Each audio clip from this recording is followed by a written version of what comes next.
There were many moments that stood out during Donald Trump's recent trip to the Middle East. But what really stood out for me was seeing him in Qatar.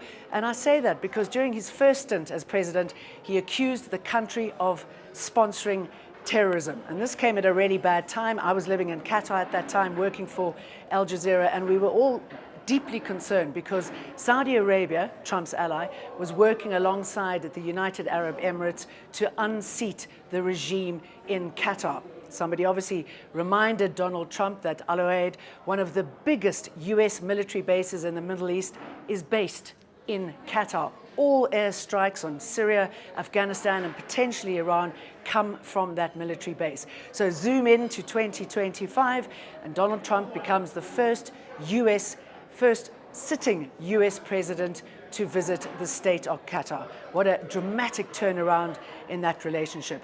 Now, his trip to the Middle East on Tuesday started in Saudi Arabia. It's his first official trip as president this time round. He did exactly the same thing first time he was president. And that's a real statement about what the country's foreign policy is going to look like for the next 4 years. He cozied up to the leader, Mohammed bin Salman. That was hardly a surprise. They are very close. But what was surprising was him meeting up with the Syrian interim leader and dropping all US sanctions. That took a lot of people by surprise. There were also staggering deals to be made, over $1 trillion, and the biggest arms deal in history at $142 billion. Qatar scored one at $42 billion. It seems minuscule in comparison, but that's also enormous. Qatar Airways bought the biggest amount of Boeing aircraft in Boeing's history. Qatar is a good ally for the United States. They can help with Iran. Qatar and Iran aren't close, but they are neighbors, and nobody wants a nuclear fallout. Qatar's very outspoken about Gaza, not that that's made any difference. Israel is in the final leg of the attack on the Strip, raising Rafah. And Qatar is a very good negotiator, along with the United Arab Emirates, between the Russians and the Ukrainians, bringing prisoners and reuniting children with their families. And of course, Donald Trump gets a golf course in Qatar. It's going to be bigger than any other golf course in the Middle East, and there's talk about property deals. After that, Donald Trump went to the United Arab Emirates, to Abu Dhabi, the capital there.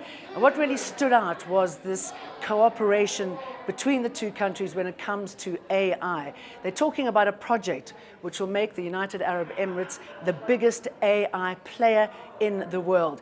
In fact, the UAE is using AI to write its own laws. So it's been a very successful trip for the Gulf nations. They get the security that they need and business deals. Donald Trump has got all the countries on side as far as Iran is concerned, and he wants peace and profit. He's also promised not to interfere in their internal affairs. What also stands out about this trip is Donald Trump not going to Israel. He's angry with Benjamin Netanyahu. He believes that the Israeli leader is prolonging the onslaught on Gaza in order for him not to go to jail. There's several court cases circulating around him. Donald Trump is back in the United States and probably preparing for his next big meeting in the White House with South African President Cyril Ramaphosa.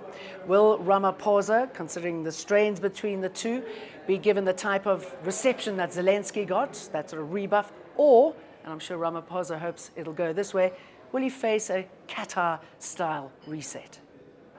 This is Jane Dutton for Eyewitness News.